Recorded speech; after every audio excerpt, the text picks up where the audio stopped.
धन्यवाद। ये आईएफपीएच का 402वां दिन है, जिसमें कि आज हमारे गेस्ट हैं doctor Nagendra Sisodia sir. Sir की बीएचएमएस एमडी कंप्लीट हो चुकी है और सर अभी करेंटली पीएचडी स्कॉलर हैं। और also sir state government homoeopathic medical college Ghazipur में as a assistant professor department of pathology में काम कर रहे हैं। आज का सर का टॉपिक है रिंगवर्म के लिए होम्योपैथिक चिकित्सा और प्रबंधन। तो मैं सर से रिक्वेस्ट करूंगी कि वो अपना आज का सेशन शुरू करें। Thank you Ankita. मैं डॉक्टर नागेंद्र कुमार सिसोदिया, आईएफपीएच द्वारा प्रायोजित निरंतर प्रतिदिन अंतर्राष्ट्रीय वेबिनार फोरम के 402वें दिन अ, आप सभी का स्वागत करता हूं। सम्मानित श्रोतागण, शिक्षकों को प्रणाम करके आज का हमारा विषय है रिंगवर्म के लिए होम्योपैथिक चिकित्सा और प्रबंधन। ये टॉपिक चूज करने के पीछे रीजन ये था कि ये जो वक्त आ रहा है बरसात का और गर्मियों का, इस समय में सबसे ज्यादा केसेस इस डिजीज के देखने को मिलते हैं। इस वजह से मैंने इस टॉपिक को चूज किया।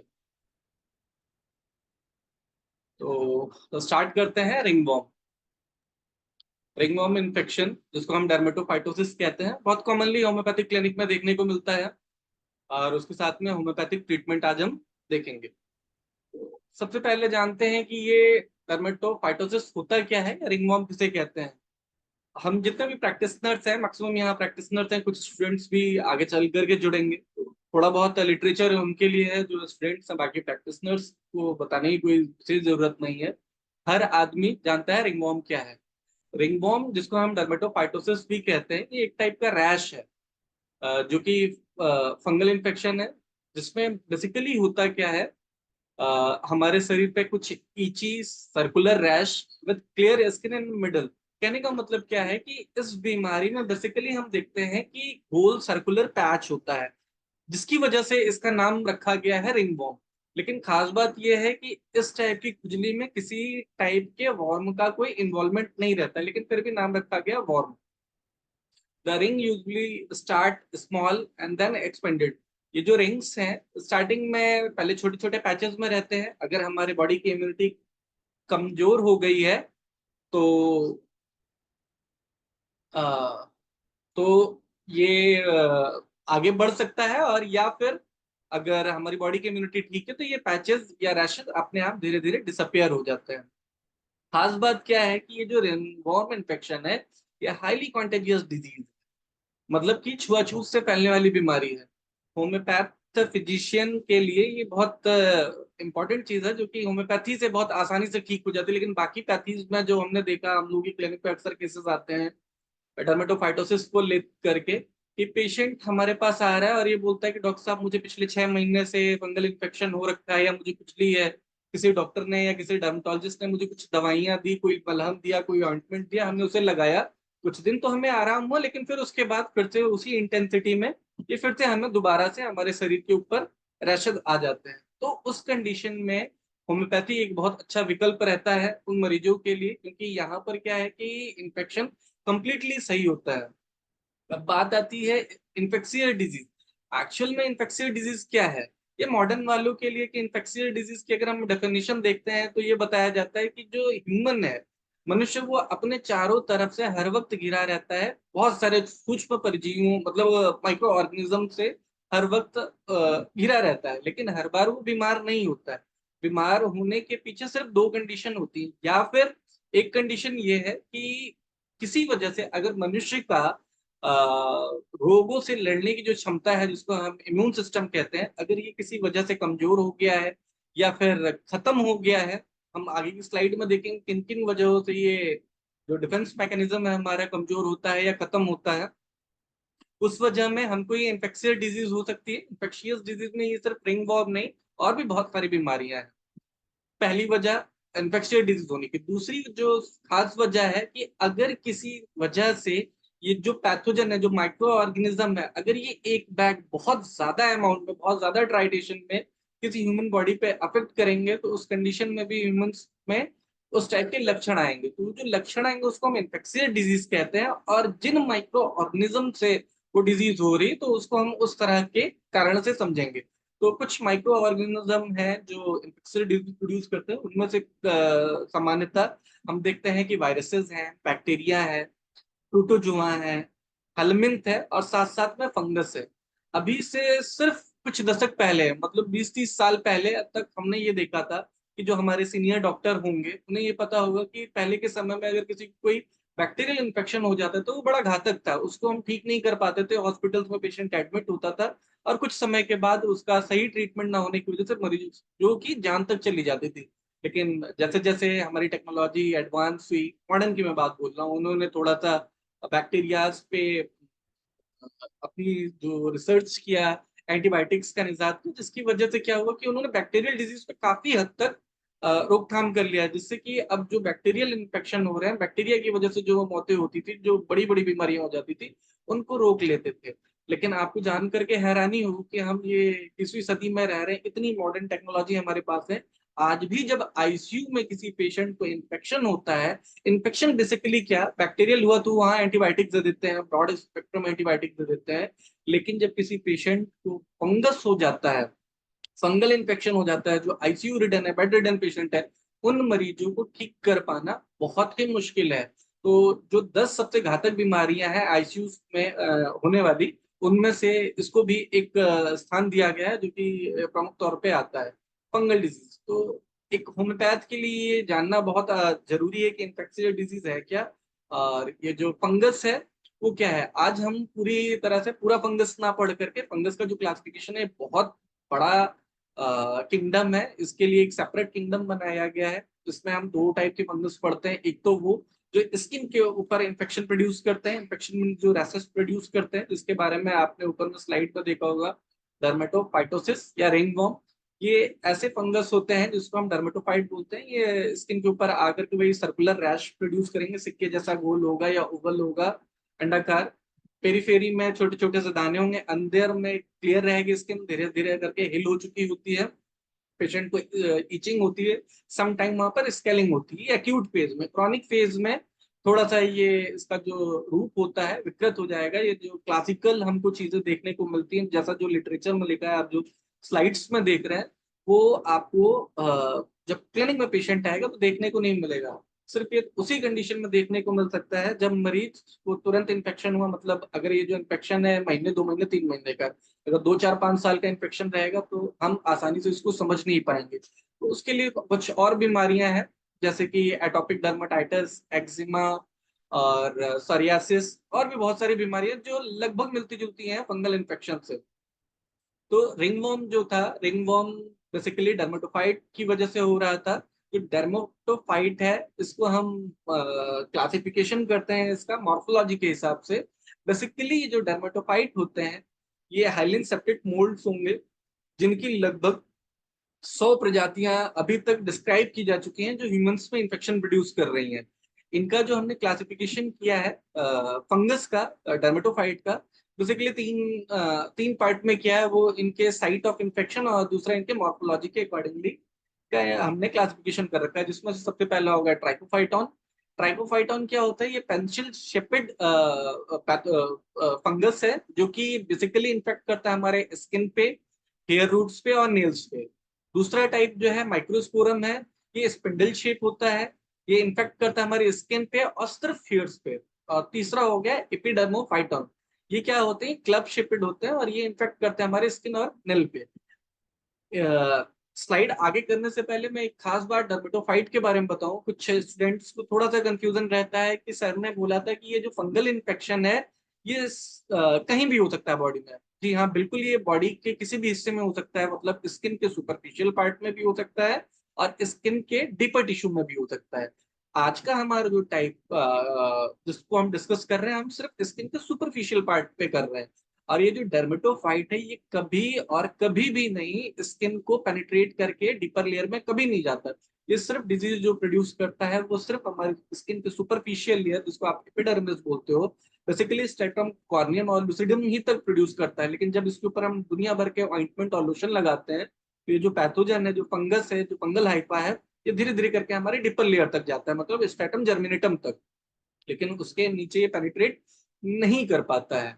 और बाकी जो आपने डिजीज पढ़ी होंगी कैंडिडियासिस और ईस्ट के द्वारा, जैसे लंग्स में इन्फेक्शन हो गया या बॉडी के किसी भी ऑर्गन में हो गया, ब्लड में इन्फेक्शन हो गया, वो दूसरे होता है, नॉन डर्मेटोफाइट होता है। डर्मेटोफाइट सिर्फ और सिर्फ उन्हीं जगह पर इन्फेक्शन प्रोड्यूस करते हैं जहां पर क्रिटेनाइज्ड लेयर रहती है। इस चीज का ध्यान रखेंगे। बाकी एक इकोलॉजिकल क्लासिफिकेशन है टोटल फंगस का। हम जो फंगस है हम इकोलॉजिकली क्लासिफाई सिर्फ 3 पार्ट में करते हैं। सबसे पहले क्या होगा, डिपेंडेंट, ये जिनका जो क्लासिफिकेशन है उनके हैबिटेट के अकॉर्डिंगली है। सबसे पहला हमारा जूफिलिक। जूफिलिक का मतलब क्या होगा, एनिमल टू मैन। मतलब कि जो हम अपने घर में किसी पेट को पालते हैं, जैसे जानवर पाल रहे हैं, कुत्ता हो गया या बिल्ली हो गया या गाय हो गया, उनसे जो मनुष्यों में जो इन्फेक्शन आता है हम उनको जूफिलिक इन्फेक्शन में रखते हैं। दूसरा हो गया हमारा ऑर्थोफिलिक। ऑर्थोफिलिक में क्या होता है, मान लीजिए कोई एक मेल है, एक पर्सन है जो कि टिनिया से सफर कर रहा है, टिनिया मतलब फंगल इन्फेक्शन सफर कर रहा है, अगर ये किसी दूसरे पेशेंट को इन्फेक्ट करेगा तो ऑर्थोफिलिक टाइप का इन्फेक्शन होगा। और जो तीसरा टाइप है वो जियोफिलिक है। इसमें क्या होता है, सॉइल टू मेन मैन। मतलब क्या हुआ कि अगर कोई मनुष्य है जो कॉन्टिन्यूएशन पानी में काम कर रहा है या फिर जमीन में काम कर रहा है, तो जो सॉइल से फंगस आ रहा है और जो मनुष्यों को इन्फेक्ट कर रहा है उसको हम तीसरे टाइप में रखेंगे, जिसको हम जियोफिलिक्स बोलते हैं। नेक्स्ट हो गया कि किन मनुष्यों में, किन लोगों में सबसे ज्यादा फंगल इन्फेक्शन होने के चांसेस होते हैं। तो यहाँ पे कुछ छोटे से रिस्क फैक्टर हैं। आप सबको पता है कि ये जो इन्फेक्शन है वो सिर्फ हमारा टिनिया से हो रहा है, मतलब कि डर्मेटोफाइट से हो रहा है। लेकिन क्यों हो जा रहा है, हमें और आपको, नॉर्मल हेल्दी पर्सन को ये इन्फेक्शन नहीं होता है। ये किन परिस्थितियों में होता है, एक तो मैंने आपको पहले बताया था, 2 पॉइंट बताया था, या तो अगर हमारा बॉडी का इम्यून सिस्टम डाउन कर गया हो तब, या फिर अगर बहुत ज्यादा अमाउंट में अगर इन पैथोजन का एक्सपोजर हुआ तब। उसके अलावा भी कुछ कंडीशंस हैं जो वो ये है कि वार्म एंड ह्यूमिड क्लाइमेट, अगर ऐसी कंडीशन रह रही तो वहां पर हमने देखा कि जो फंगल हाइफा है उनमें ग्रोथ होने के चांसेस सबसे ज्यादा होते हैं। दूसरा क्या है, close contact with an infected person और एनिमल की, अगर किसी मनुष्य को इन्फेक्शन है, अगर हम उसके डायरेक्टली क्लोज कांटेक्ट में हैं तो उस पर्सन से इन्फेक्शन हमारे शरीर में ट्रांसफर हो सकता है।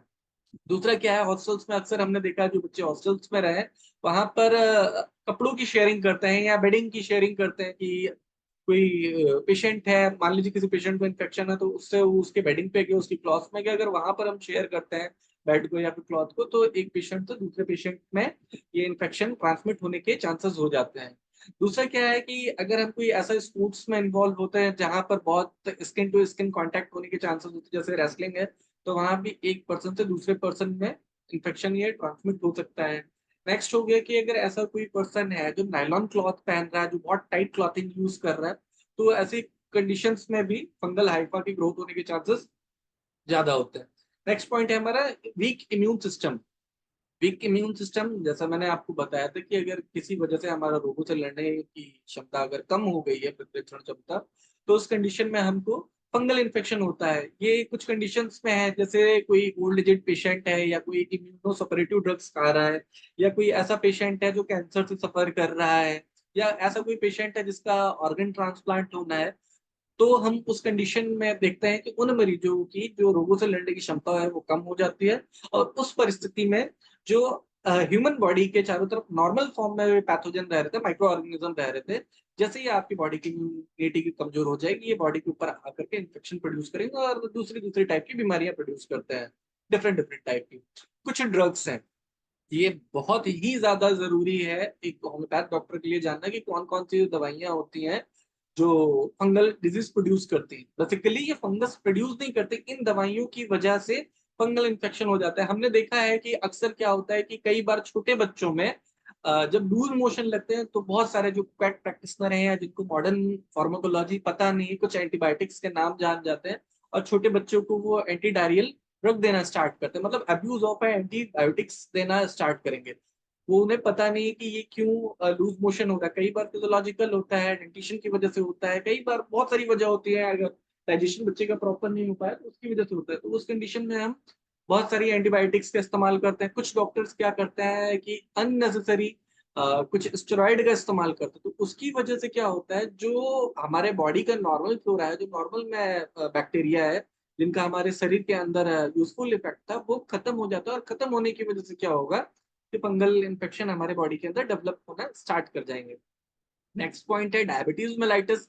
डायबिटीज जिन मरीजों में होता है उनमें फंगल डिजीज होने के चांसेस बहुत ज्यादा हैं। आपने देखा होगा, आपने पाया होगा कि आपके क्लिनिक पे या कोई ऐसा पेशेंट मिला होगा जिनको फंगल इन्फेक्शन हो गया और बहुत लंबे वक्त से उनको इन्फेक्शन है, वो दवाइयां खाते हैं, ऑइंटमेंट लगाते हैं, कुछ समय के लिए ठीक हो जाता है, लेकिन फिर वापस से दोबारा हो जाता है। इसके पीछे दो मैकेनिज्म होती है।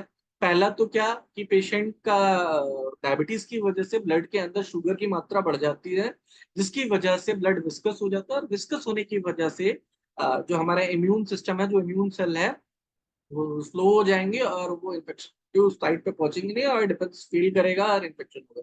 दूसरा क्या है कि ब्लड मीठा हो जाता है। मीठा होने की वजह से क्या होगा, वहां पर दूसरे दूसरे जो माइक्रो ऑर्गेनिज्म है हमारे स्किन सरफेस पे तो आसानी से ग्रो करेंगे, डेवलप करेंगे और आकर के ये फंगल डिजीज प्रोड्यूस करेंगे। अगर किसी पेशेंट को डायबिटीज है तो जल्दी इनका घाव भरता नहीं है, दो ही वजह आती। नेक्स्ट है एचआईवी। एचआईवी की भी कंडीशन में हमने देखा कि पेशेंट्स में फंगल इन्फेक्शन हो जाता है। क्यों? क्योंकि उनका इम्यून सिस्टम डाउन रहता है। नेक्स्ट है ट्रॉमा सर्जरी। ट्रॉमा सर्जरी की वजह से बहुत ज्यादा ओवर यूज होता है एंटीबायोटिक्स, इसकी वजह से पेशेंट को फंगल इन्फेक्शन हो जाता है। नेक्स्ट है हमारा ओल्ड एज। ओल्ड एज में आपने देखा होगा कुछ मरीजों में इन्फेक्शन होने के चांस ज्यादा रहते हैं। इसके पीछे कुछ वजह है। एक तो सबसे पहली वजह ये कि ओल्ड एज में हमारी स्किन के ऊपर रिंकल्स पड़ जाता है, और आपको पता है कि ये जो फंगस है मॉइस्ट एरिया में डेवलप करता है। तो जहां रिंकल्स है वहां पर पसीना होगा, पसीना होगा तो आसानी से वहां पर मॉइस्चनेस मिलेगी, फोल्ड्स रहेंगे और वहां पर आराम से फंगस ग्रोथ करेगा। पहला। दूसरी चीज क्या है कि फीमेल्स में आपने देखा होगा कि महिलाओं में कुछ चेंजेस होते हैं, हार्मोनल चेंजेस होते हैं, वहां पर पेशेंट्स में हार्मोनल चेंजेस की वजह से उनको इन्फेक्शन होता है। ठीक है। नेक्स्ट हो गया ओबेसिटी। ओबेसिटी की वजह से भी स्किन पे ज्यादा फोल्ड होंगे और फोल्ड होने की वजह से वहां पे फंगस का ग्रोथ होगा। नेक्स्ट जो सबसे इंपॉर्टेंट है, पुअर हाइजीन।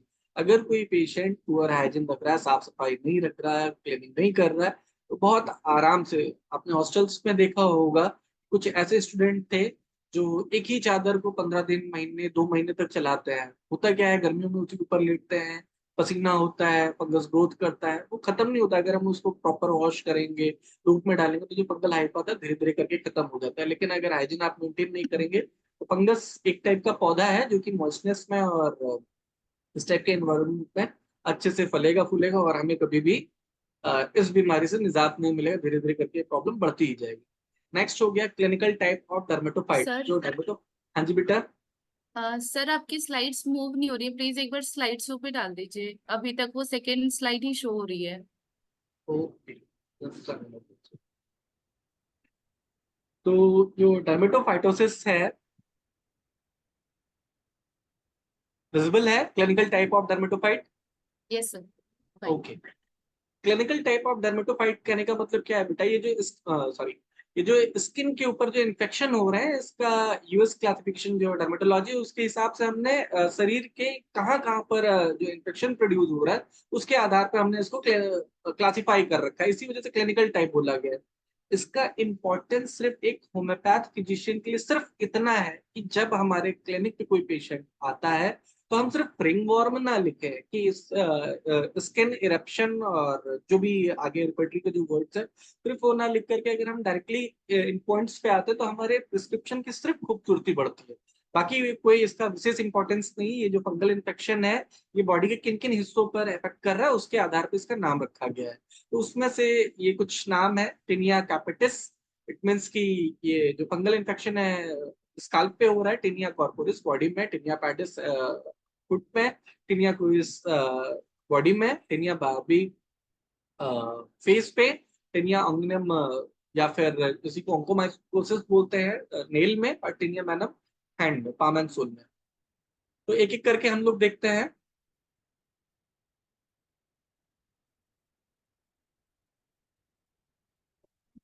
टिनिया कॉर्पोरिस, इसी को हम बॉडी रिंगवर्म बोलते हैं।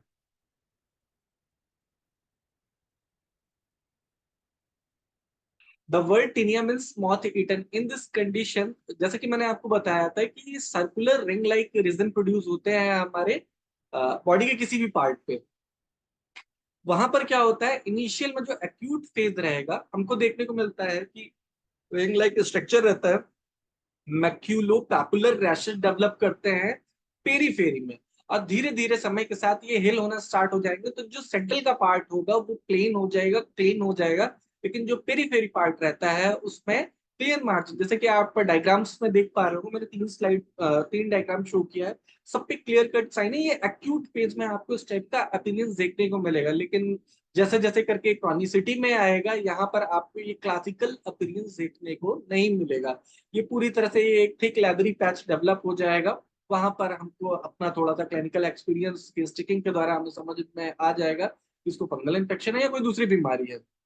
ठीक है, तो ये था हमारा टिनिया कॉर्पोरिस, जिसको हम बॉडी रिंगवर्म बोलते हैं।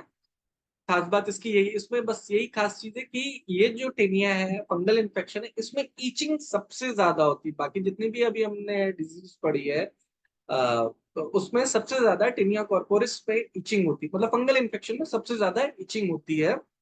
इसके बीस के बाद में सबसे ज्यादा ईचिंग अगर स्किन की किसी डिजीज में होती है, इसके बीस सेकंड नंबर पे हमारा ये फंगल इन्फेक्शन।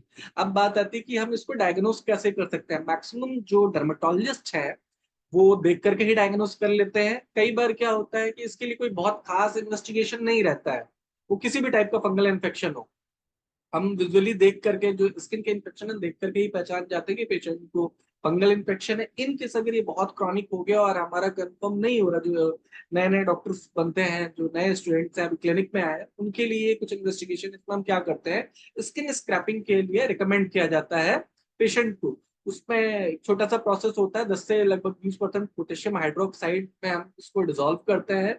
वो जो हमारा स्पेसिमेन है, डिजोल्व करने के बाद उसको हम डायरेक्टली माइक्रोस्कोप पे देखेंगे। माइक्रोस्कोप पे हमको फंगल हाइपा देखने को नॉर्मल सामान्यतः देखने को मिल जाता है। इन केस अगर वहां पर हमको फंगल हाइपा नहीं देखने को मिल रहा है, फंगल की कॉलोनीज नहीं मिल रही है, तो उसको कल्चर भी कर सकते हैं। कल्चर का प्रोसेस क्या होता है कि अगर सोल्यूशन में उसको कल्चर किया जाता है 24 से 48 घंटे के अंदर, यहाँ पे ग्रोथ देखने को मिलता है, उससे हम कंफर्म डायग्नोसिस कर सकते हैं। नेक्स्ट है हमारा टिनिया कैपिटिस, जिसको हम क्या बोलते हैं, ring of worm of scalp बोलते हैं। ये बहुत ही कॉमन है, हर होम्योपैथिक फिजिशियन के क्लिनिक पे कभी ना कभी आता है। ये बेसिकली होता है टू जनरा, स्पेशली जो हमने क्लासिफिकेशन किया था डर्मेटोफाइट का, उसमें से ये दो टाइप के जो स्पीसीज है उनकी वजह से टिनिया कैपिटिस होता है। एक माइक्रोस्पोरम और दूसरा है हमारा Trichophyton, are the responsible for that tinea capitis. The most common organism Microsporum canis, जो Microsporum canis है वही ट्रांसमिट होता है कुत्ते और बिल्लियों से ह्यूमंस में या फिर बच्चों में। उसकी वजह से क्या होता है, बच्चों के सर के बाल पैचेस में झड़ना स्टार्ट कर जाते हैं, और कई बार वहां से ग्रेश स्केलिंग होती है, और कभी कभी खुजली होती है। और इसको हम देख सकते हैं, पहचान सकते हैं इन गुड लाइट में, जिसकी वजह से फ्लोरोसेंट ब्राइट लाइट वहां पर दिखाई पड़ेगा पेन में, जहां पर सॉरी स्काल्प में, जहां से वो पैचेस में बाल गए हैं। वुड लाइट में हमको फ्लोरोसेंट ग्रीन कलर देखने को मिलता है अगर वहां पर फंगस की वजह से एलोपेसिया एरियाटा डेवलप हुआ है तो दो टाइप हो गए टिनिया कैपिटिस।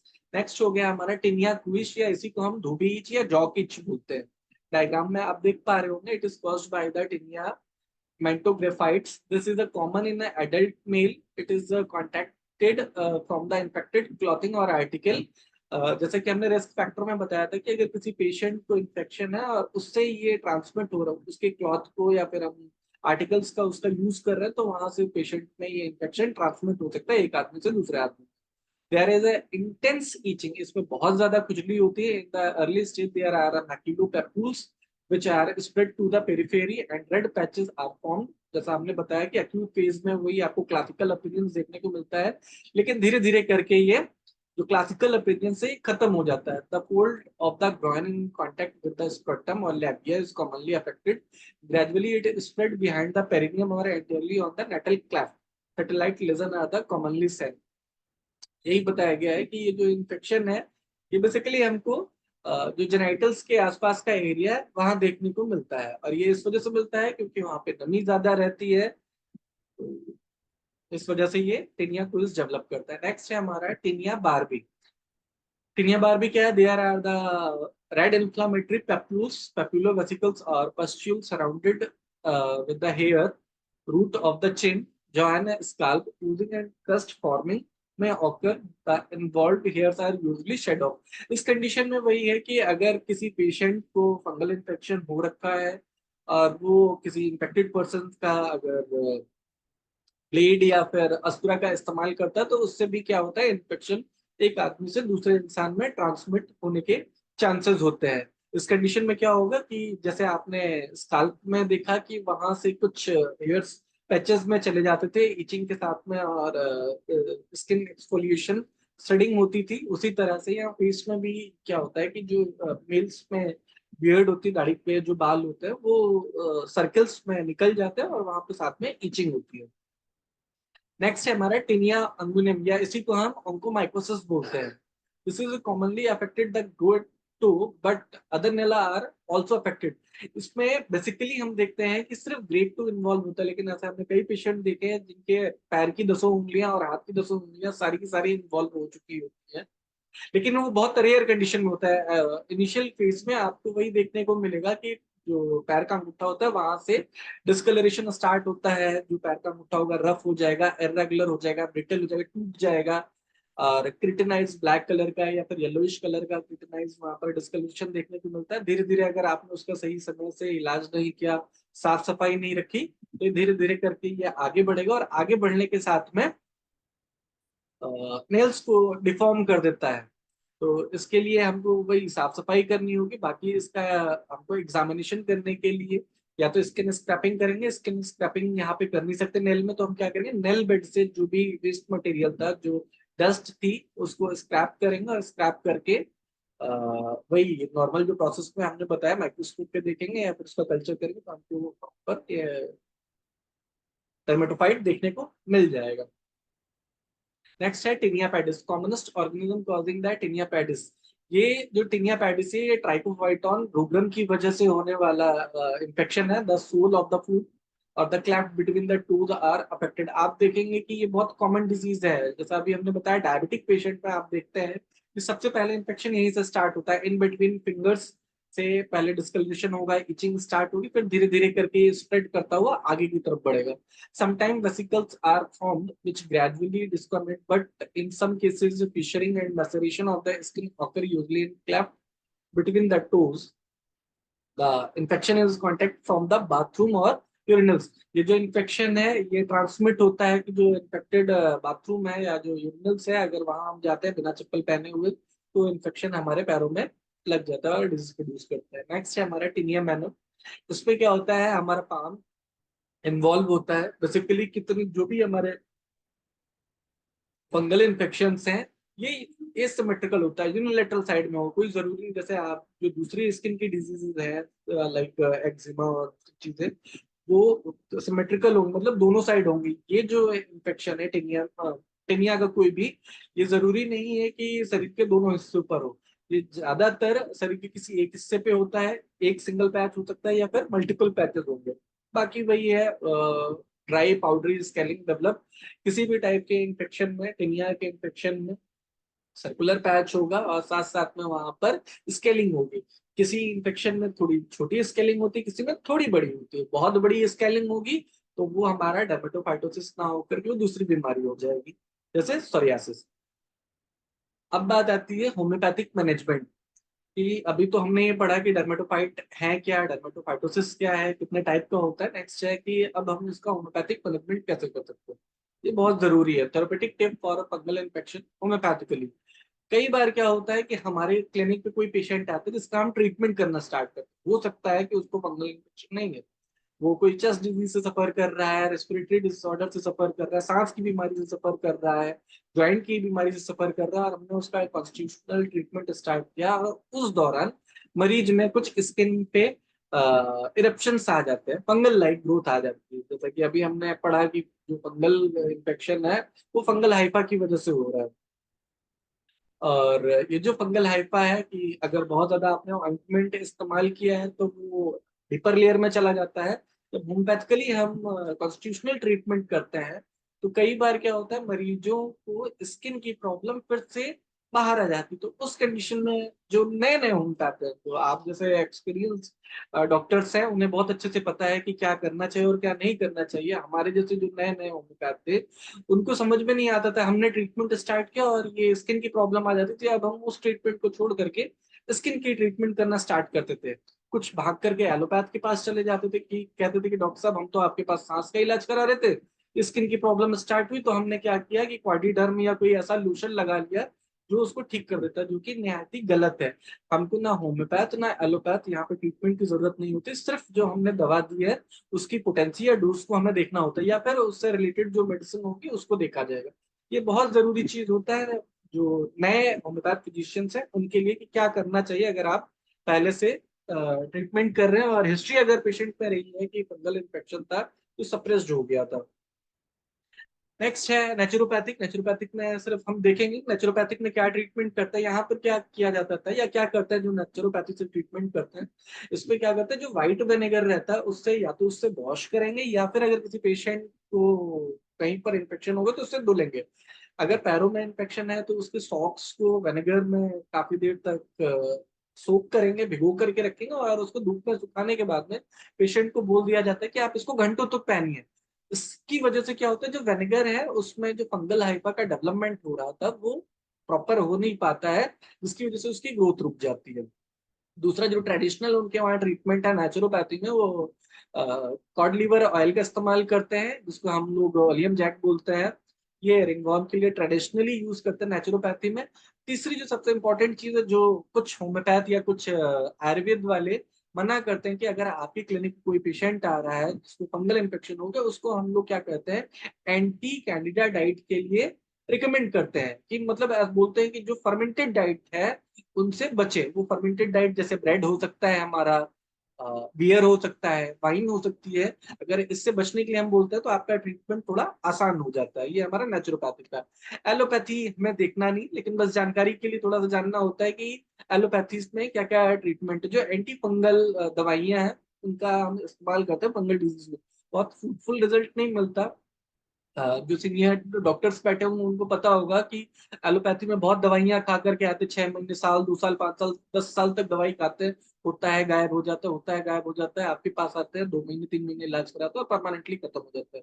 कुछ जो कॉमनली यूज होने वाले ऑइंटमेंट है जो कि अभी चल रहा है, वो जैसे कीटोकोनाजोल है, फ्लूकोनाजोल है, मिकोनाजोल है, लुलिकोनाजोल है, ये सब यूज किए जाते हैं हमारा एंटी फंगस ऑइंटमेंट या फिर टैबलेट फॉर्म में ट्रीटमेंट के लिए। बहुत ज्यादा जब यूज हम करते हैं इन लोशंस का, तो जो फंगस हाइपा है वो हमारे डीपर लेयर में चला जाता है, वो ठीक नहीं होता। कुछ समय के लिए हमें लगता है स्किन तो हमारी साफ हो गई है, वो साफ नहीं हुई होती। जो फंगल हाइपा होता है वो डीपर लेयर में चला जाता है। अब होम्योपैथ में हम देखते हैं कि रिपर्टरी में कुछ स्पेसिफिक, सॉरी, कुछ रूब्रिक दे रखे हुए हैं, जिसको लेकर के हम लोग केस टेकिंग करते हैं, रिपर्टराइज करते हैं। वो मेन रूब्रिक जो है इसमें स्किन इरेप्शन, herpetic सर्सिनेट। जब हम फोर्थ ईयर में थे तो समझ में नहीं आता था, सर लोग पूछते थे कि रेपर्टरी में कहाँ मिलेगा फंगल इन्फेक्शन। तो टिनिया, हम लोगों ने प्रैक्टिस ऑफ मेडिसिन पढ़ा था, तो वहां से वो टिनियासिस या फिर डर्मेटोफाइटोसिस खोजने की कोशिश करते थे, मिलता नहीं था। बाकी सर लोगों ने सिखाया हमें कि ये जो फंगल इन्फेक्शन है रिपर्टरी में हमें हर्पिस सर्सिनेट नाम से देखने को मिलता है, जो कि ओल्डर टर्म है टिनिया कॉर्पोरिस का। तो ये याद रखे होंगे हम लोग कि जब कभी केस टेकिंग करेंगे, अगर टिनिया हमको खोजना है, तो मैक्सिमम जगह पर अभी जो नई रिपर्टरीज आ रही है जो एडवांस है, उनमें डर्मेटोफाइटोसिस रिंगवर्म दिया है। लेकिन जो पुरानी है हमारी, जो ऑथेंटिक है या फिर जो सोर्स बुक है, उनमें आज भी हर्पिस सर्सिनेट ही लिखा हुआ है। तो बाकी ये मेन रूब्रिक था हमारा। बाकी अदर रूब्रिक्स हैं रीजनल रीजन के अकॉर्डिंगली, सिर्फ एक बार देख लेते हैं जल्दी जल्दी उनका। मेडिसिन मैंने इसमें नहीं लिखा क्योंकि बहुत ज्यादा लंबा हो जाता है।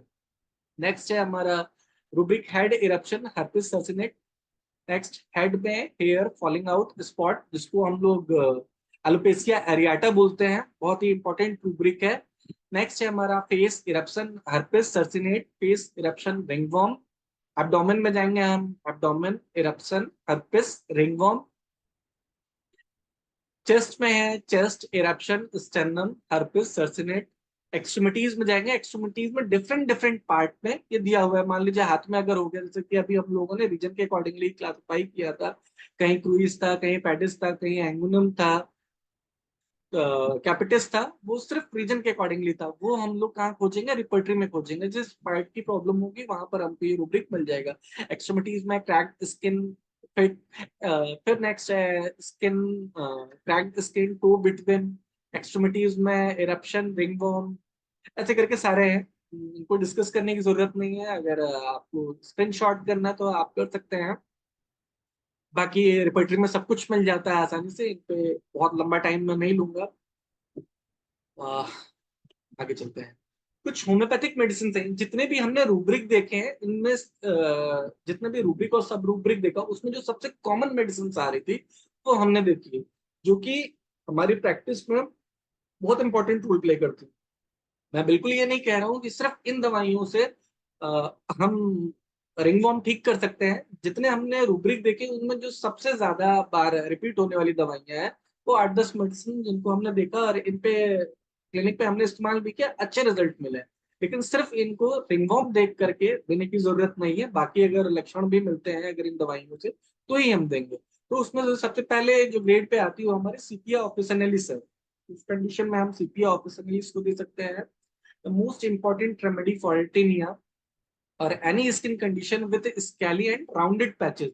अगर किसी पेशेंट में स्किन में अगर राउंड पैचेस आ रहे हैं तो वहां पर हम सिपिया ऑफिसिनालिस के बारे में सोच सकते हैं। तो इसके लीजन होंगे, the affected skin is dry, mildly itchy and whitish, also yellowish patch on the face, isolated और स्मॉल पैचेस।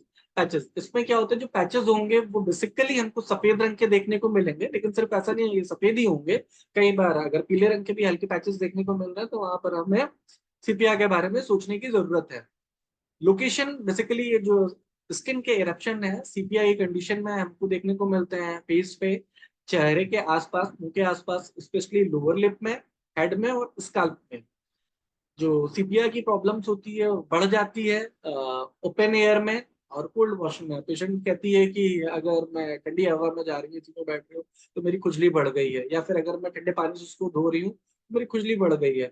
और आराम कहती है कि अगर मैं उसको गर्म चीज से सेक रही हूँ ढक रही हूँ मुझे आराम होगा। तो उस कंडीशन में हमको सीपीआई ऑफिस के बारे में सोचना चाहिए। उससे हमको ज्यादा उम्मीद है कि उस टाइप के इन्फेक्शन वगैरह से लक्षण मिल रहे हैं तो रिंगवॉर्म खत्म हो जाएगा। नेक्स्ट है हमारी सेकंड जो ग्रेड की मेडिसिन है कैलकेरिया कार। इसमें क्या होता है, children with recurring ringworm of the scalp. अभी हमने देखा कि छोटे बच्चों में जो रिंगवॉर्म हो रहा था स्कल्प कटिंग या कैपिटस वो बहुत कॉमन। तो अगर कोई ऐसा पेशेंट है जो बार बार ये बच्चा ऐसा कह रहा है कि उसको रिंगवॉर्म हो जाने की टेंडेंसी है, लीजन जो है मॉइस्ट है, scalp with cause little itching, उसके साथ में थोड़ी सी इचिंग भी है, पैचेस को जब हम थोड़ा सा पील करते हैं उखाड़ते हैं तो उसके नीचे से कुछ ब्लीडिंग सा आ जाता है, तो ऐसी कंडीशन में हमको कैलकेरिया कारक के बारे में सोचना चाहिए। और जो इसका लोकेशन है, मतलब जो रैशेस का लोकेशन है वो हेड है, स्काल्प है, बिहाइंड द ईयर है और टो नेल्स है। अगर ऐसी जगह पर रैशेस है तो हम कैलकेरिया कारक के बारे में सोच सकते हैं, निश्चित ही हमको उससे आराम मिलने की चांसेस है। नेक्स्ट हमारी मेडिसिन है डल्का मारा, बहुत इंपॉर्टेंट मेडिसिन है ये डल्का मारा for ringworm. Typically ringworm specially of the scalp, अगर स्काल्प पे इंफेक्शन हो रहा है तो डल्का मारा से मान्यता आराम मिल जाता है। इसका जो लेजन होगा वो थिक ब्राउनिश क्रस्ट रहता है with reddish border, reddish border रहेगा और उसके ऊपर थिक ब्राउन क्रस्ट रहता है। साथ में फॉलिंग ऑफ हेयर रहेगा, स्पॉट्स में जाएगा, स्पेशली टेम्पल्स, टेम्पल्स में स्पॉट्स में हेयर्स का लॉस होना स्टार्ट होगा। लोकेशन जो है इसके रैशेस का वो स्काल्प होगा, टेम्पल्स होगा, फेस होगा और चिन होगा। जो एग्रेवेशन है चेंज ऑफ वेदर में है। नेक्स्ट मेडिसिन है हमारी ग्रेफाइटिस। ग्रेफाइटिस में जो लेजन्स है वो मॉइस्ट होते हैं, क्रस्टी हैं, इरप्शन है, discoloured skin with thick border, जिसके बॉर्डर्स होते हैं बहुत मोटे हो जाते हैं, lesions large area of brownish skin, more dark at the spot of falling hair, matted hair comes out of the root, जो बाल है वो जड़ से निकल जाता है, thick hard nails, especially toenail crumbly और क्रमली नेल्स। जो नेल्स हैं इसमें हार्ड हो जाएंगे, थिक रहेंगे, ब्रिटिल हो जाते हैं ग्रेफाइटिस की कंडीशन में। लोकेशन में जो इसके इरप्शन है बेसिकली हम देखते हैं फेस में, स्काल्प में, ग्रॉइंस में, बिटवीन टो में, और नेल बेड में। इसमें भी जो एग्रेवेशन है पेशेंट में हीट एंड प्रेशर से रहता है कि अगर पेशेंट को गर्मी लगेगी या फिर पसीना होगा तो उस कंडीशन में उसकी खुजली बढ़ जाती है। नेक्स्ट हमारी बहुत इंपॉर्टेंट मेडिसिन है सल्फर। सल्फर टेरेबली ईचिंग, इसमें बहुत ज्यादा ईचिंग रहती है, टेनिया क्रूइश रहता है, red and irritated at fold. जो फोल्ड्स रहेंगे स्क्रोटम और थाइस के वो लाल हो जाते हैं। बहुत ज्यादा पेशेंट पे इचिंग स्टार्ट हो जाती है। लेजन्स जो रहेंगे हमारे फंगस, लेजन्स जो रहता है फंगल नेल्स रहेगा। बर्निंग एथलीट फिट रहेगा, मस्ट लीव देम अनकवर्ड, हमेशा चाहेगा कि वो खुला रहे। लोकेशन होगा हमारा face, feet, toe nails. Tellurium, tinea lesion man cover the whole body और only single part of the body. जो टिनिया का लेजन्स है, जो इरप्शन है, या तो पूरे शरीर में हो सकता है या फिर किसी एक पार्ट में हो सकता है। लेजन्स जो इसका होगा वो सर्कुलर पैचेस रहेगा, sometime interesting circle, barber itch, hair falling in spot, offensive garlic और fish brine odour from the skin. Skin से एक ऑफेंसिव स्मेल आएगी टेलुरियम की कंडीशन में। लोकेशन होगा face, beard, head, scalp, ear, abdomen, scrotum and perineum. कहीं भी हो सकता है, कहीं भी जाकर के रैश प्रोड्यूस कर सकते हैं। तो उस कंडीशन में हम टेलुरियम मेट के बारे में सोचेंगे। नेक्स्ट हमारी जो अगली मेडिसिन है वो ट्यूबरकुलिनम है। ट्यूबरकुलिनम बहुत ही इंपॉर्टेंट मेडिसिन है। अगर पेशेंट हिस्ट्री देता है कि अगर उसको हिस्ट्री में अगर कोई रेस्पिरेटरी डिजीज रही है या फिर अगर कहीं ये पता चल जाए कि ट्यूबरकुलोसिस की हिस्ट्री रही है, तो वहां पर हम लोग कॉन्स्टिट्यूशनल मेडिसिन के फॉर्म में इसको यूज करते हैं। जैसे ट्यूबरकुलिनम हो गया, बैसिलिनम हो गया, बहुत अच्छे रिजल्ट मिलते हैं। इससे पूरा का पूरा केस निकल जाता है। पेशेंट हमारे पास आता है, कहता है डॉक्टर साहब हमको 10 साल से, 15 साल से, 20 साल से, 25 साल से खुजली की प्रॉब्लम थी और इन दवाइयों के इस्तेमाल से, एक सिंगल खुराक के इस्तेमाल से पेशेंट का पूरा का पूरा केस निकल जाता है। लेकिन अगर पूरे सिम्टम्स मिलते हैं तो ट्यूबरकुलिनम बहुत ही इंपॉर्टेंट मेडिसिन है हमारा फंगल इन्फेक्शन में। इसके जो लेजन होंगे that typically appearance magnifying white scales, जैसा कि आपने लिटरेचर में देखा कि जो टिपिकल लेजन्स रहता है सर्कुलर लेजन रहेगा विद फाइन वाइट स्केल्स के साथ में, वैसा अपीयरेंस रहता है लेजन का। इसका लोकेशन जो रहेगा वो चेहरे पे हो सकता है, स्काल्प पे हो सकता है, बियर्ड पे हो सकता है, with falling of hair, with spot. जो पैचेस में बाल जाते हैं हमारा ट्यूबरकुलिनम में। नेक्स्ट मेडिसिन है हमारी bacillinum. Bacillinum is also important remedy for ringworm. Lesions इसका भी वही है, typical appearance of very fine white scales. Location face में, स्काल्प में, बियर्ड में होगा। और बाकी falling of hair in spot on scalp and faces. Next medicine है, थैंक यू, कंप्लीट, 10 मिनट पहले हो गया। Thank you so much sir. हमारे पास अभी ऑलमोस्ट 15 मिनट से भी ज्यादा टाइम बचा हुआ है। हाँ जी, तो जितने भी पार्टिसिपेंट्स हैं उनमें से किसी का कोई सवाल हो या कोई कुछ भी डिस्कस करना चाहते हैं, सुझाव, स्पेशल। सुझाव, सुझाव। जी सर, जितने भी सीनियर सर लोग हैं, क्योंकि यहाँ पे ऑलमोस्ट मुझे लगता है सबसे जूनियर मैं ही हूँ, हाँ, तो किन्हीं के कोई भी व्यूज है तो प्लीज शेयर करें। डॉक्टर अहमद हसन को बुलाइए, उन्होंने हैंड रेज जी किया। सर। जी सर। डॉक्टर अहमद हसन। जी सर, गुड इवनिंग डॉक्टर साहब। जो आपने फंगल नेल के बारे में बताया उसके बारे में कुछ अगर ज्यादा शेयर कर सके तो स्पेसिफिक बहुत मेहरबानी होगी। अब बिल्कुल सर, फंगल नेल में सर मेडिसिन से रिलेटेड पूछ रहे हैं या फिर डिजीज अकॉर्डिंगली पूछ रहे हैं? नहीं, डिजीज प्लस मेडिसिन बोथ, मतलब यानी चूंकि मैं ऑलरेडी इससे सफर किया जी जी और मैं मेडिकल था तो इसलिए मैंने इसकी स्क्रैपिंग भी की क्यूएच में। तो जी उसमें जो हाईफी और सारा आता है और जी जी ट्रीटमेंट भी लिया, लेकिन यानी ओके रहा। बाद में मैंने होम्योपैथिक भी लिया। जी मुझे शायद आर्सेनिक और एंटी क्रूड, जी आई थिंक, मतलब यानी पहले तो ये लिया था मैंने। उसके बाद मैंने ये भी लिया, लेकिन बढ़ा नहीं है। लेकिन मेरे ठीक भी नहीं हो रहा है। जो नेल्स में टू नेल्स जो है उसके अफेक्टेड रहते हैं। हाँ जी, बिल्कुल। जी, कोई प्रॉब्लम वैसे नहीं है, मतलब यानी। जी जी बिल्कुल, इसमें कोई प्रॉब्लम नहीं रहती है। जैसा कि मैंने टिनिया एंगोरियम या फिर ऑन्कोमाइकोसिस के बारे में थोड़ा स्लाइड में बताया था, ये बेसिकली इन्फेक्शन की वजह से हो रहा है और ये बहुत पुराना इन्फेक्शन होता है सर। इसमें अगर मॉडर्न की हम बात करते हैं तो ये जितनी भी एंटी फंगल ड्रग्स है, यहाँ पे कोई ऑइंटमेंट या लोशन काम नहीं करता मॉडर्न के हिसाब से, मैं अभी बता रहा हूँ। वहां जी जी पर बाकी में जैसे कि अगर कोई हमको नॉर्मल में एक्यूट इन्फेक्शन हुआ है तो जो भी एंटी फंगल ड्रग्स होती हैं वो ड्रग्स खाने के लिए और साथ में लगाने के लिए मुझे लगता है सप्ताह 2 सप्ताह या फिर 1 महीने का खुराक रहता है। लेकिन जो ऑन्कोमाइकोसिस है ये काफी डीपर लेयर में चला जाता है। इसमें जो ट्रीटमेंट आपको दिया होगा जैसे कीटोकोनाजोल है या फ्लूकोनाजोल है, लुलिकोनाजोल है विथ स्टेरॉइड। आज के जो समय में डॉक्टर्स जो टर्मेटोलॉजिस्ट हैं वो बहुत चालाक हो गए। हम लोग ही चालाक नहीं, हमसे कई गुना ज्यादा वो चालाक है। मैंने इनिशियल में थोड़ा सा इन्फेक्शियस डिजीज के बारे में मेंशन किया था कि एक्चुअल में इन्फेक्शियस डिजीज है क्या। जो माइक्रो ऑर्गेनिज्म है हमारे शरीर पे आकर के डिजीज प्रोड्यूस कर रहे हैं। बेसिकली पहले तो कोई इन्फेक्शन था नहीं, अगर आप कोई बीमारी नहीं है तो ऐसा नहीं है कि आपके अराउंड में सराउंडिंग्स में इन्फेक्शन नहीं है। इन्फेक्शन कहते हैं जब बॉडी का इम्यून सिस्टम डाउन कर जाता है तो आपको बीमारी हो जाती है और आप कहते हो कि आपको बैक्टीरियल डिजीज है, वायरल डिजीज है, फंगल है। तो जब हम जांच कराते हैं पेशेंट में, मतलब वो मॉडर्न वाले क्या करते हैं, वो जब हमको दवाइयां देते हैं, पहले के जो समय के डॉक्टर थे या जो अच्छे डॉक्टर आज भी हैं वो सिंगल एक मेडिसिन देते हैं। अगर आपको फंगल इन्फेक्शन है तो एंटी फंगल देंगे, अगर आपको बैक्टीरियल डिजीज है तो एंटीबायोटिक देंगे, पैरासाइटिक डिजीज है तो एंटी पैरासाइटिक ड्रग देंगे। लेकिन जो क्वेट प्रैक्टिशनर हैं जिनको मॉडर्न मेडिसिन के बारे में पूरी जानकारी नहीं है या जो बहुत कम समय में बहुत जल्दी ट्रीटमेंट लेना चाहते हैं, रिजल्ट देना चाहते हैं, तो आज के समय में मॉडर्न में क्या है कि उन्होंने कंपोजिशन बना दिया। जैसे अपने वहाँ होम्योपैथी में भी कुछ कंपोजिशंस आए हैं पेटेंट के फॉर्म में, मुझे बहुत ज्यादा उसकी जानकारी नहीं है। तो वो क्या करते हैं कि एक स्टेरॉइड भी उसमें रहता है मॉडर्न में, एंटीबायोटिक्स भी रहते हैं, एंटी फंगल भी रहता है, एंटी एलर्जिक भी रहता है। तो ऐसा ब्रह्मास्त्र बना करके देते हैं, पेशेंट खाता है और उसको डेफिनेटली रिजल्ट मिलता है। रिजल्ट नहीं मिलता, कुछ समय के लिए उनके जो लक्षण होते हैं वो दब जाते हैं।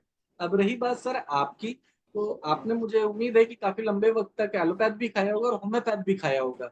होम्योपैथ में सर मुझे लगता है कि कॉन्स्टिट्यूशनल मेडिसिन की जरूरत रहेगी, और आपने जो दवाइयां बताई एंटीबियोटिक, बेसिलिनम, आर्सेनिक, निहायती बहुत अच्छी मेडिसिन है। ज्यादा अच्छे से इस बीमारी के बारे में मुझे लगता है कि बाकी हमारे सीनियर सर हैं, हम प्रवेश सर हैं, सानी सर हैं, ये लोग ज्यादा बेहतर तरीके से बताएंगे कि आपको क्या करना चाहिए। डिजीज के बारे में मैंने बताया, बाकी दवाइयां तो आपने सर बहुत अच्छी बताई ऑलरेडी। तो मैं चाहूंगा कि सर लोग कुछ इस पे। नागेंद्र जी, आपने तो बहुत अच्छा बताया है। जी सर। आपने डिटेल्स में बताया है। और डॉक्टर हसन साहब का भी सवाल मैं सुन रहा था, तो डॉक्टर हसन साहब का सवाल जो था तो वह एक पेशेंट के दृष्टिकोण से था, जी है ना। पेशेंट के दृष्टिकोण से था, वो पेशेंट के रूप में पूछ रहे थे। तो पेशेंट का मेन कंसर्न होता है कि हमारा खुजली क्या होता है। लेकिन एज ए फिजिशियंस जो हम लोगों का रोल होता है, हसन साहब आप शायद सुन रहे हैं ना, डॉक्टर हसन साहब आप सुन रहे हैं ना। एज ए फिजिशियंस हम लोगों का रोल होता है कि identify the problem, identify the problem. देखिए क्रॉनिक डिजीज और ये जो कहते हैं ये इसको एक मिनट, हाँ, आप जो कहते हैं रिंग वर्म, तो रिंग वर्म जो है तो एक इन्फेक्शन के कारण भी होता है और कुछ क्रॉनिसिटी भी डेवलप हो जाता है। तो क्रॉनिसिटी को आज मैं एक लेक्चर भी दे रहा था। क्रॉनिसिटी का जो इनिशिएशन है, अगर प्राइमरी स्टेज, 3 स्टेज को हम लोग देखते हैं ना, 3 स्टेज देखते हैं। एक होता है लैटेंट सोरा स्टेज होता है, एक डेवलपिंग सोरा स्टेज होता है, और एक एडवांस्ड फुल्ली डेवलप्ड सोरा स्टेज होता है। यानी कि latent, latent mild, developing mild और डेवलप्ड माइल्ड, ये 3 दृष्टिकोण होता है। तो अगर आपने दवा सिलेक्ट किया केवल सिम्टोमेटिक बेसिस पर, इसको ध्यान में देंगे, अगर सिम्टोमेटिक बेसिस पर आपने दवा को सिलेक्ट किया तो इसका मतलब ये हुआ कि आपने केवल उसके प्रेजेंटिंग सिम्टम, प्रेजेंटिंग कंप्लेंट्स को, प्रेजेंटिंग सिचुएशंस को आप समझ रहे हैं। और उसमें ज़्यादा चांस होता है, अगर वह डेवलपिंग स्टेज में होगा या एडवांस्ड स्टेज में होगा, डेवलप्ड स्टेज में होगा, तो वह उसमें रिकर होने का चांसेस होता है। अगर वह इनिशियल स्टेज, लैटेंट स्टेज पर होगा, डेवलपिंग स्टेज में होगा, तो वह खत्म हो जाएगा, फिर वह रिपीट नहीं होगा। ये हम लोगों को ध्यान में रखने का जरूरत है, रिपीट नहीं होगा। लेकिन अगर डेवलप हो चुका है तो आपके दवा से मान लीजिए केवल सिम्टोमेटिकली ही देखेंगे, तो इसका मतलब क्या हुआ कि आपने कहीं ना कहीं पर आपने उसके माइग्मेटिक अप्रोच को मिस किया है। अब माइग्मेटिक अप्रोच को मिस करने का मतलब क्या होता है? ऐसा नहीं कि हम लोग कोई एंटी माइग्मेटिक मेडिसिन कोई एक सल्फर के जगह पर सोडिनम दे दिए, मेडोरिनम दे दिए, सिप्रीनम दिए, ये नहीं होता है। माइग्मेटिक अप्रोच का क्या मतलब होता है? माइग्मेटिक अप्रोच का मतलब होता है कि हम लोग उसके पॉजिटिव फैक्टर्स को उसमें इंक्लूड करके देखें, उसका पास्ट हिस्ट्री और फैमिली हिस्ट्री को इंक्लूड करके देखें, तब तो जा करके आपका कंप्लीट होगा। इसलिए डॉक्टर हेरीमन का जो क्रॉनिक डिजीज का खोज है और माइग्मा का खोज है, इसलिए रही है कि आपको 16 से 30 साइकोसिस भी बता दें। आप उनके क्रॉनिक डिजीज को, मैं सभी को ये कहूँगा कि आप लोग निश्चित रूप से क्रॉनिक डिजीज को पढ़िए। ऑर्गेनल तो पढ़ते ही हैं, लेकिन साथ साथ में अगर क्रॉनिक डिजीज नहीं पढ़ते हैं तो क्रॉनिक डिजीज का पूरा जानकारी नहीं मिलेगा।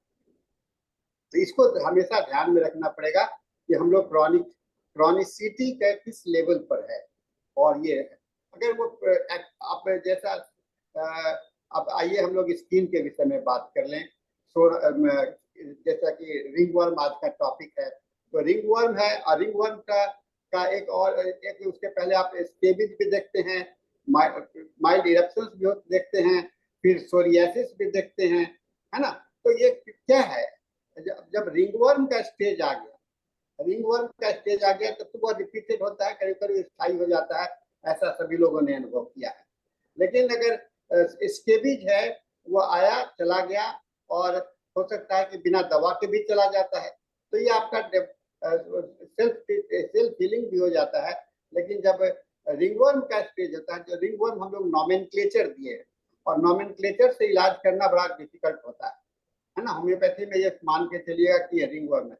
डॉक्टर सिसोदिया जी ने तो बहुत अच्छा इसका दिया। इससे क्या होता है, इनके बताने का लाभ क्या है हम लोगों को, कि हम लोग इसके विषय में अच्छे तरह से मैंने किस स्टेज का है उसकी जानकारी मिल जाए। इसलिए प्रैक्टिस ऑफ मेडिसिन को भी पढ़ना बहुत जरूरी होता है। हम लोग होम्योपैथी में किसी चीज को भी नजरअंदाज नहीं कर सकते हैं। होम्योपैथी का कहते हैं it is more than allopathic system of medicine है। आप प्रैक्टिस ऑफ मेडिसिन के माध्यम से आपको क्या मिल जाता है, रोग के स्टेजेस का किस स्टेज में है। लेकिन आप अगर होम्योपैथिक अप्रोच उसमें शामिल करेंगे तो आपको लगेगा कि इसको इलाज के लिए हमें क्या व्यवस्था करनी पड़ेगी, है ना। तो ये चीज को हम लोग बहुत समय में सोचते नहीं है, और हम लोग इसको देखते हैं, इसीलिए इसको ऐसा होता है। अगर रिपीटेड, अब खास करके जो रिंगवर्म का स्थिति क्या है, दो बात होता है। एक पेशेंट का एंजाइटी, मेन है। पेशेंट को कष्ट को कुछ खुजलाने से तो अच्छा ही लगता है, कोई भी खुजली होती है, खुजलाने से तो बड़ा आनंद आता है, क्या नहीं आता है? खुजलाने से तो बहुत आनंद आता ही है, तो खुजलाने से बहुत अच्छा लगता है। लेकिन खुजलाने का मतलब नहीं है, मतलब ये है कि वह उसके क्या मेंटल स्टेट क्या जुड़ रहा है। तो रिंगवर्म के साथ में मेंटल स्टेट को भी ध्यान में रखना चाहिए, और उसको दृष्टिकोण में रखना चाहिए। इसलिए कहा गया कि होलिस्टिक होम्योपैथिक मेडिसिन को हम लोग होलिस्टिक अप्रोच इसलिए कहते हैं। ये जो है तो हम लोगों को विशेष जानकारी के साथ में हम लोगों को टोटलिटी का मतलब ये केवल प्रेजेंटिंग कंप्लेंट्स नहीं होता है, इसके लिए विशेष जानकारी के साथ में हम लोग इसको देखने का जरूरत होता है। और यही दृष्टिकोण अगर आप अपनाएंगे, और मैं समझता हूँ कि बड़ा कठिन होता है, सबसे कठिन लोग कहते हैं कि होम्योपैथी में स्किन डिजीज बहुत जल्दी ठीक हो जाता है ना, ऐसा मान्यता है, और ये बात भी सही है। लेकिन सबसे बड़ा डिफिकल्ट प्रॉब्लम क्या है कि आप होम्योपैथी करेंगे तब ना, होम्योपैथिक दृष्टिकोण को अपनाएंगे तब ना ये कठिन सरल आसानी से ठीक हो जाएगा। आप करेंगे होम्योपैथी, नजर रखेंगे कि उसके रोग के नाम पर दवाई देंगे, सल्फर दे देंगे, सिपिया दे देंगे, ऐसा तो नहीं होगा ना। तो डॉक्टर नागेंद्र जी ने आपको रिपर्टोरियल अप्रोच को लाया, तो रिपर्टोरियल अप्रोच से बताने के लिए इन्होंने क्या कोशिश किया कि आपको होलिस्टिक अप्रोच में जाना होगा। उसके मेंटल स्टेट में जाना पड़ेगा। जब आपको खुजली हो रही है तो आपको कैसा लग रहा है ना? हम लोग कहते हैं खुजली हो रही है तो कैसा लग रहा है? डॉक्टर साहब खुजली के समय में तो अच्छा लगता है, लेकिन जब खुजली खत्म हो जाता है तो बर्निंग होता है ना? बर्निंग होता है ना? या कहते हैं कि उसका मॉडलिटी है।